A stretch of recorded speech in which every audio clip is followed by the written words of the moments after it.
Yep, so let's have a look in here. The Warhound stuff and get to it. Well, first of all, does anyone recognise one of these?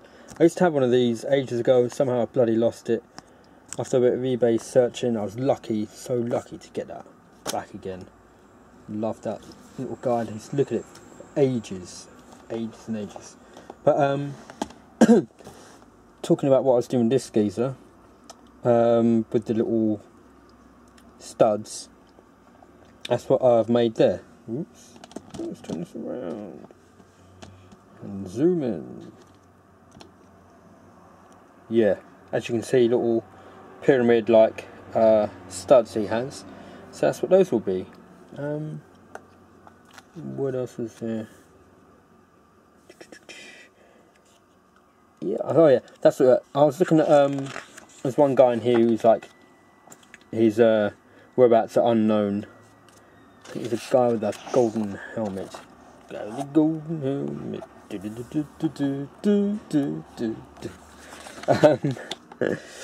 Oh, there we are. It was this guy. It was actually there all along. So he's got a jump pack, and that was a bit of the inspiration. Terran veteran, long-standing. His name was Karad Huygen, and his fate following the firestorm remains unknown. So, in case you don't believe me, you read that. Just about. Keep it still now. There we are. Third line down there. His fate remains unknown. So, who knows? You can make up what you like about it, really. So it could be that the leader of this Warhounds is this guy. You know, it could be the could be this guy that I made. Incidentally, I drilled into his hand. Let's get that out of the way. Yeah, I drilled in and then actually a little bit of green stuff where his thumb split away. I didn't want to, you know, cut the shaft, the hilt of it, because it would be a weak joint, so I drilled through. There we go. Yeah, so that was that. Alright, cheers. What else have I done? Yeah, okay, so it's another one, same thing, took all the icons and stuff off there, nice and flat, more like a blade. I really like the pose of these figures. You can get quite a lot of dynamic poses like this, the way he's, yeah, come down, yeah, I'm shooting you. I was going to change this guy. Again, with the other ones, I've just blue tacked the arm on, so you can see I just blue tacked there to make it easier to paint. I had thought of perhaps cutting that arm and swinging it out, just so I can get in there with a brush. Because I know when I was younger, I used to just stick them together, and then, you know, like this guy, like with the bolters and stuff, and you're like, like, and how do you get that there? You paint one bit, and then you look, and then the paint, it's gone the other side, and you paint that, and then it's gone on that side. It's like painting this side, it's gone on that side, and you paint on this side, it's gone on that side, paint on this side, it's gone on that side. Ah, shit. What else have I done? That. Oh yeah, again you can see that I filed the little faces off. Oh yeah, of course. Some of them I kept. I've used the chaos parts because they've got little spikes on the shoulder. Sorry, spikes on the shoulder pad already, and it's kind of interesting. It looks like an older piece of armor a bit. Oh yeah, back to this guy.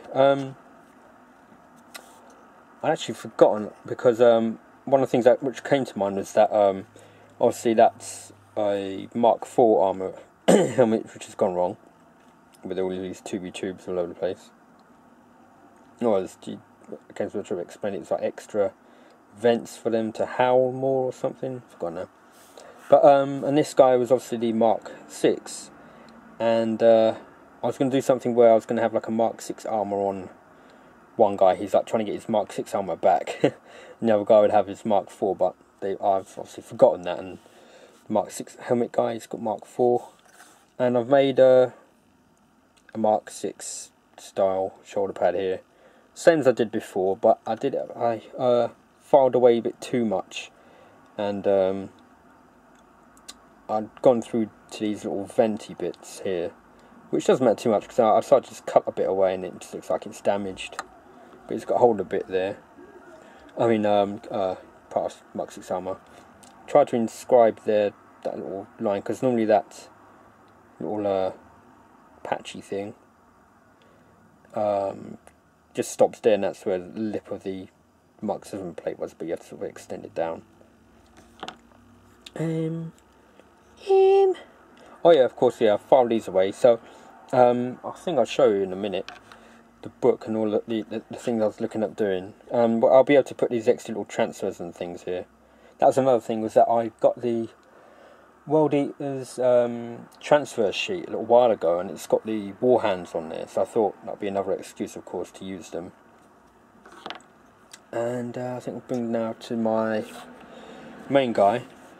Looking at the, what's the name, Codex Chaos rules. It might not be so great in the game, perhaps, but I like the idea of it. Stupidly, in the Raptor box, you don't get a chain axe. It's in the Codex, don't get chain axe. In the set, sorry. And you can also choose a Storm Bolter, and that's not in the box either. So it's like, well, doing it again, GW. You know, you seem like you're putting everything in there again, but you're not. A bunch of gets. So my idea with this guy was that he was a former Terminator, and so he's given himself Terminator honour there with the shoulder pad he's taken. He's still got his Storm Bolter, his Cataphractii Storm Bolter there, of course with the chain blade, and he's still got his old chain axe as well. Originally I was just going to fill in the detail with green stuff, but then I thought, nah, let's just file it away and then I can put a decal on there or something. And I might use some thin plastic card rod just to put little studs on there, just to replace them, because obviously when you're filing the stuff away, it's hard not to. When you find the stuff away, it's hard not to get rid of them. I thought also I'd turn. You also might notice it makes me laugh a little bit.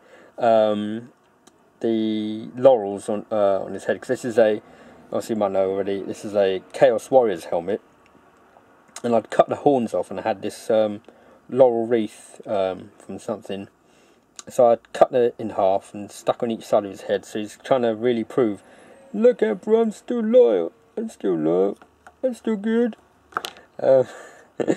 And I thought afterwards, well, there's this marine helmet down here, why not turn it into a Chaos Marine? So stuck the horn that I cut off onto here and used the file, again this triangular one, because it really cuts into it. I think it's a really good GW file, it's probably one of the best things I make, this tough file.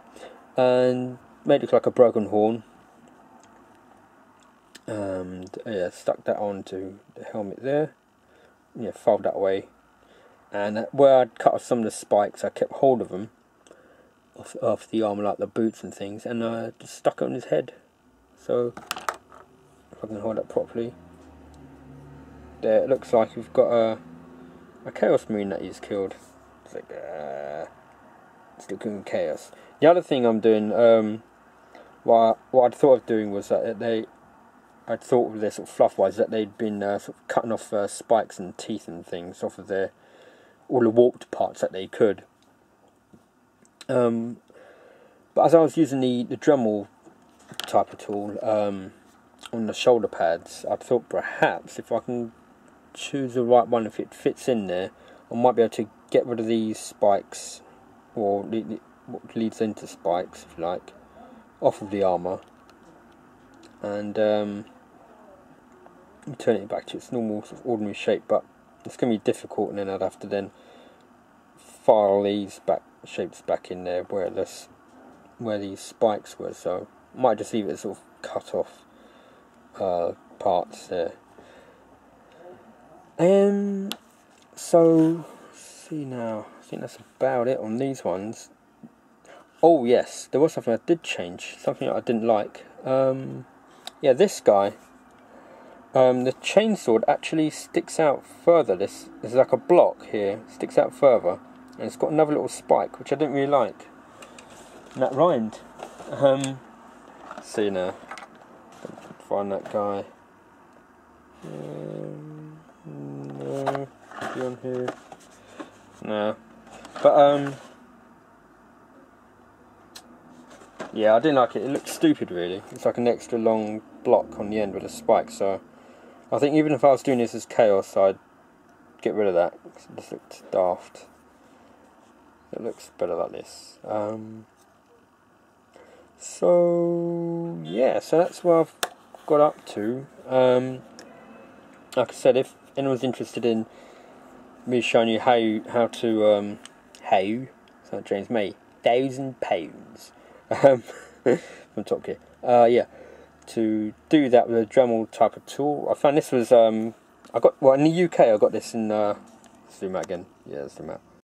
In Maplins, and it's just randomly there. I thought it might be useful, and just recently I've used it. Another thing I want to try on this actually is to engrave names into weapons or runes and things, but I'm gonna have to try that on a bit of sprue, which is always best. Try everything on a piece of sprue.